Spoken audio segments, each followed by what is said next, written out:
అర్ధరాత్రి తర్వాత ఎందుకు ప్రేయర్ చేయాలి? కుటుంబం, పిల్లలు వీరి కోసం అర్ధరాత్రి దాటిన తర్వాత ఏమని ప్రార్థించాలో ఈ వీడియోలో మీకు చెప్తాను. ముందుగా ఈ అర్ధరాత్రి ప్రార్థన చేయడానికి డిక్లేర్ చేస్తున్నది ఏమిటి? బైబిల్ చదివే వారికి ఈ విషయం చాలా క్లియర్ గా అర్థమవుతుంది. బైబిల్ డిక్లేర్ చేస్తుంది, నీవు లేచి రేయి మొదటి జామున దేవునికి ప్రార్థన చేయమని. నీళ్లు కుమ్మరించినట్టు భగవంతుని ఎదుట నీ హృదయాన్ని కుమ్మరించి నీ కుటుంబం, నీ పిల్లల, పసిపిల్లల ఆయుష్ కోసం నీ రెండు చేతులు భగవంతుని వైపు చాచి ప్రార్థించమని చెప్తుంది. విలాప వాక్యంలో 2వ అధ్యాయం 19వ వచనంలో ఈ మాటలు మనం చూడొచ్చు. ఈ సమయంలో ఎందుకు ప్రార్థించాలి అంటే అప్పుడు అందరూ నిద్రించి ఉంటారు. ఈ యూనివర్స్ అల్ఫా స్టేటస్ లో ఉంటుంది. నీ ప్రేయర్స్ డైరెక్ట్ గా భగవంతుని చేరుతాయి. మరి ఏమని ప్రార్థించాలి? ఈ ప్రార్థనని మీరు సేవ్ చేసుకోనండి. అత్యంత శక్తివంతుడైన భగవంతుడా, నీ కృప వల్ల మేము బ్రతికి ఉన్నాము. నీవే మొదటి వాడివి, చివరి వాడివి. నీవే ప్రారంభం, నీవే అంతం. ఈ జీవితాన్ని మాకు ఇచ్చినందుకు ధన్యవాదాలు. ఈ భూ ప్రపంచమంతా నీ ప్రేమ, మంచితనం, జ్ఞానంతో నిండి ఉంది. నీ సంపదతో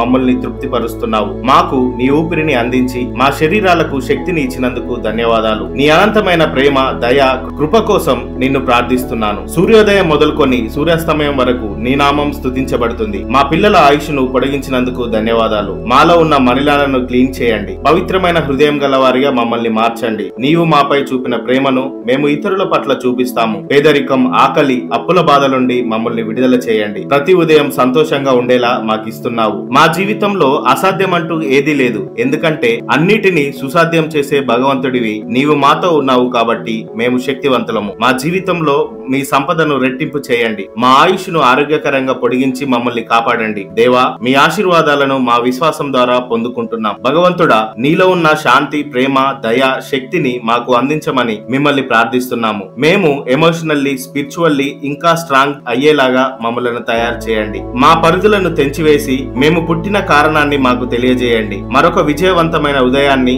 మరొక మంచి రోజును నాకు, నా పిల్లలకు, నా కుటుంబానికి ఇచ్చినందుకు నీకు కృతజ్ఞతలు అని మీరు అర్ధరాత్రి దాటిన తర్వాత ఎప్పుడైతే ప్రార్థించడం మొదలు పెడతారో మీ కుటుంబం సకల సంపదలతో, అష్ట ఐశ్వర్యాలతో, నిండు నూరేళ్ల ఆయుష్తో మంచి సుఖవంతమైన జీవితాన్ని జీవిస్తారు. ఇది భగవంతుడు మిమ్మల్ని ప్రార్థన చేయమని కోరిన సమయం. అర్ధరాత్రి అందరూ నిద్రపోయిన తర్వాత మీరు లేచి మీ కుటుంబం కోసం ప్రార్థించడం ఏమాత్రం మర్చిపోకండి.